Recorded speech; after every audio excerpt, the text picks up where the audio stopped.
தமிழ்நாட்டோட வரலாறும் பொலிட்டிக்கல் வரலாறும் மூவிஸும் கனெக்டடாக இருக்கு.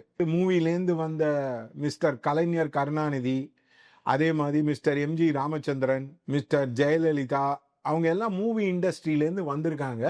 இதில் ஃபஸ்ட்டாக வந்து பார்த்தீங்கன்னா பாக்யராஜ் அப்படின்ற ஒரு டைரக்டர் வந்து மூவிலேருந்து ட்ரை பண்ணி நான் வந்து பண்ணணும் அப்படின்னாரு.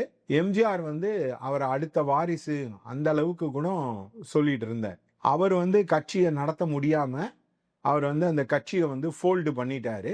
அந்த மாதிரி நிறைய பேர் வந்து மூவி இண்டஸ்ட்ரியிலேருந்து வந்து அன்சக்சஸ்ஃபுல்லாக ஆயிருக்காங்க. இதுல வந்து இன்ஃபேக்ட் நம்ம விஜயகாந்தை கூட சொல்லலாம், அவர் லீடர் ஆஃப் தி ஆப்போசிஷனை தான் ஆனாரு.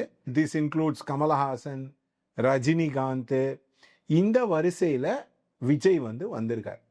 அவருடைய ஹாரோஸ்கோப்பை வந்து பார்த்தீங்கன்னா 10 குடைவன் வந்து ஸ்ட்ராங்காக இருக்கு. ஸோ கண்டிப்பாக அவருக்கு வந்து ஒரு பர்சன்டேஜ் ஆஃப் மாஸ் ஃபாலோயிங் வந்து இருக்கு.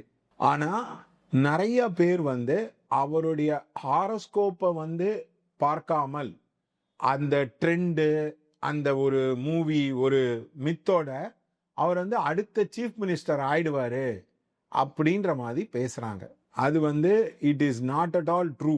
அவர் அடுத்த சீஃப் மினிஸ்டர் 2026 எலெக்ஷன்ல கண்டிப்பா ஆக மாட்டாரு. தொடர்ந்து 2030-35 அந்த எலெக்ஷன்ல கூட அவர் வந்து சீஃப் மினிஸ்டர் ஆவாரான்றது டவுட்.